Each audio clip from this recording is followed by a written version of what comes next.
Gente, prosseguindo aqui nas características do contrato administrativo, num segundo momento a gente tem a característica da bilateralidade. Isso pode parecer um pouco óbvio, né? Porque a gente está falando de um contrato, então é uma convergência de vontades para constituir uma relação jurídica, mas é importante a gente frisar que sim, é necessário dois polos numa relação contratual, contratante e contratado, e é necessário que haja direitos e obrigações recíprocas. Uma parte executa um serviço, entrega um produto, a outra parte realiza o pagamento, fiscaliza, enfim, monitora essa situação. Então há uma bilateralidade, não é um negócio jurídico unilateral. Tá bem, gente? Eu sei que eu mencionei para vocês na primeira parte da aula que não há uma igualdade entre as partes. De fato, não há. Não há uma igualdade. É uma relação verticalizada, mas não deixam de existir dois polos nessa relação jurídica, tá? Então não vamos confundir.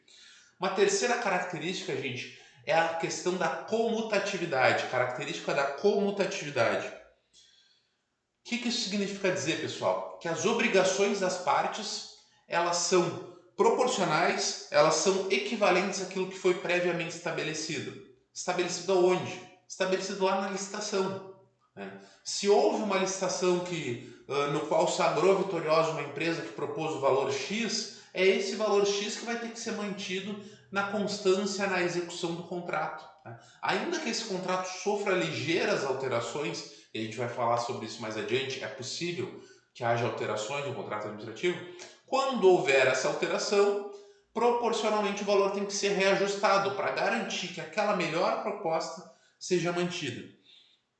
Tá bem, gente? A preocupação disso é manter o equilíbrio econômico-financeiro da proposta vencedora. Em quarto lugar, gente, o contrato administrativo tem como característica, tem por natureza ser considerado um negócio jurídico personalíssimo. Ou, em outras palavras, é um negócio jurídico intuito persona. O que isso significa? Significa que o contrato administrativo vai ser firmado pela administração pública com aquele que realmente tem o direito a realizar a contratação, que é quem teve o objeto da licitação adjudicado em seu favor. Né? Vamos lembrar lá, as últimas etapas da licitação, com a homologação do resultado final, depois é concluída com a adjudicação, ou seja, a entrega do direito de assinatura do contrato em favor da empresa vencedora, do licitante vencedor. Então, o que significa essa característica?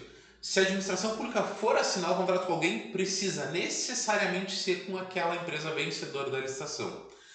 Tanto é verdade que, a princípio, não se pode falar em terceirização da licitação, em terceirização do contrato administrativo ou em subcontratação. A única exceção que a lei traz nesse aspecto são para grandes obras, quando é possível a subcontratação específica de algumas áreas dessa obra, desde que não ultrapasse o limite fixado na lei. Tá bem, gente? Por quê? Porque se entende que quem tem que assumir o ônus daquele contrato, cumprir as obrigações daquele contrato, é realmente quem propôs e venceu na licitação. Quinta característica, gente, já falei sobre isso, mas só para frisar, um contrato administrativo é pautado, marcado pelo desequilíbrio contratual. Não se fala em igualdade das partes. E o que é o mais evidente, o que mais denota esse desequilíbrio contratual? São as chamadas cláusulas exorbitantes, que são poderes previstos em lei em favor da administração pública que materializam essa relação de desigualdade, esse desnível.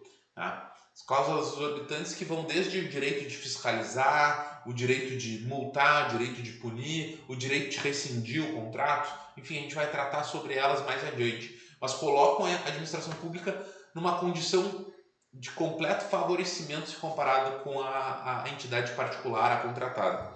Tá bem, gente? E em sexto lugar, o contrato administrativo ele é pautado pela instabilidade ou maleabilidade, dependendo do autor que vocês usam. O que isso significa? E aqui essa característica dialoga com o que eu falei lá na primeira parte da aula sobre o pacta sunt servanda. Sim, os contratos administrativos são previstos, assinados para serem cumpridos. Porém, em nome do interesse público, é possível que haja alteração de alguns aspectos contratuais. Alteração parcial do contrato ou até mesmo rescisão total do contrato. Então ele não está sujeito, ele não é uma lei fria que vai ser seguida por completo, à risca, mesmo que haja mudança em todos os cenários. Não, ele pode ser moldado dependendo de circunstâncias do caso concreto. Qual que é o limite dessa maleabilidade? O limite são os próprios princípios administrativos, né? E principalmente a motivação.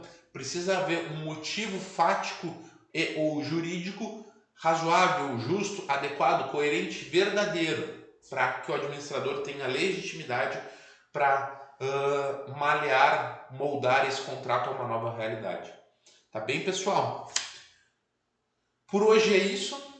Na próxima aula a gente segue aqui falando da questão da formação dos contratos, das cláusulas exorbitantes, da possibilidade de rescisão do contrato e como se dá essa execução. Tá bem? Um grande abraço a todos e até a próxima.